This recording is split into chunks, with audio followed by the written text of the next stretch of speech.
Kajti bolečina je nekaj, čemur se želimo izogniti na vsak način.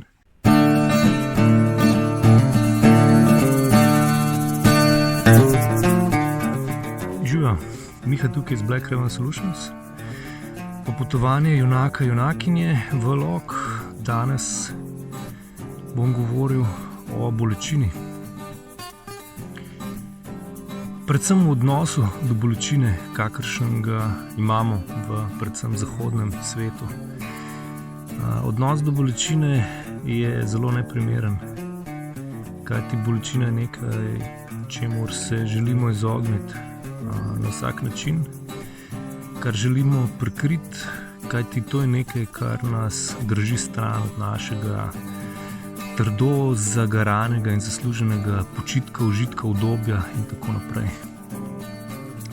Vendar pa bolečina, pa naj bo to fizična bolečina, čustvena bolečina, mentalna bolečina, duhovna bolečina, ni nič drugega, kot v bistvu govorijo že vsi stari teksti in zapisi, da je to načeloma z enim stavkom ljubezen do nas samih, ki poskuša priti na plan oziroma v naše telo. Naša zavest oziroma naš ego, pa ji tega ne dovoli.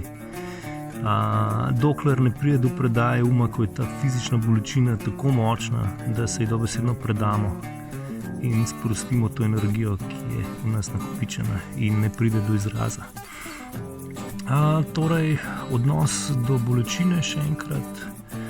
Bolečina je nekaj, česar se le bojimo, česar ne sprejemamo, zavračamo, čemur bi se radi izognili, in bolečina je v bistvu nič drugega kot pozornost.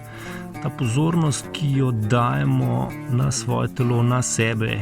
In bolečina se pojavi takrat, kadar te pozornosti ne spoštujemo že nekaj časa in jo odrivamo na stran, jo zavračamo in tako dalje. Nastopi bolečina, ki nam v bistvu ne kaže nič drugega kot to, da halo, reče telo, jaz rabim tvojo pozornost tukaj, zdaj. Tukaj me fejst boli v tem delu telesa in to nekaj kaže na en vzrok, ki je nastal za neko neravnovesje, ki ga dej že zrihti. Popravi ga, spedenaj ga, uredi ga, kajti zdaj imaš zadnji čas in jaz ti to sporočam. Kaj mi naredimo, če nas boli glava?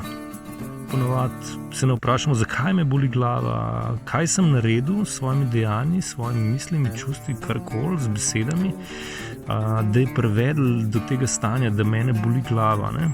In ponovadi si najdemo en izgovor, se to je neka genetika, to je imela že moja mama, bla, bla, bla, ni važen. In vzamemo tablet.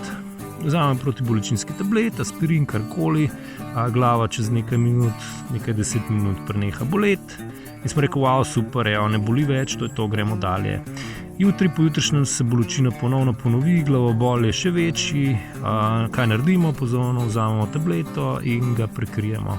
Ampak mi smo v bistvu samo zamaskirali naš naravni sistem človeškega telesa, ki z bolečino opozarja, da se je nekaj zgodilo, da moramo ukrepati, da moramo dati pozornost tistemu delu telesa, da moramo v bistvu samo posvetiti, da se moramo posvetiti sebi in odpraviti neko neravnovesje.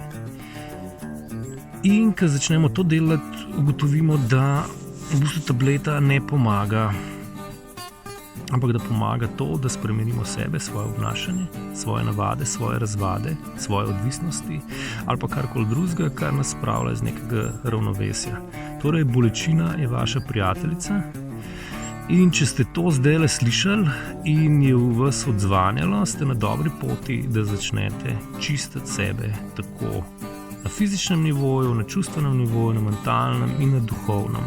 In se začnete razvijati in se prebudite iz, bom rekel, verjetno že nekaj stoletnega sna, v katerem spite življenje za življenjem za življenjem.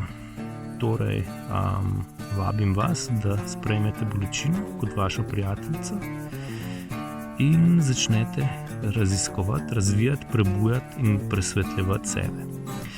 to je to.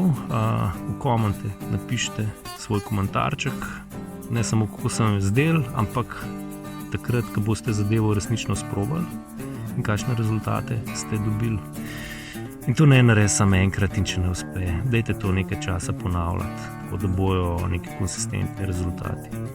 Ok, subscribite se, notification bell, bling, komentirajte, sledite nam, podprite nas, hvala lepa, se vidimo.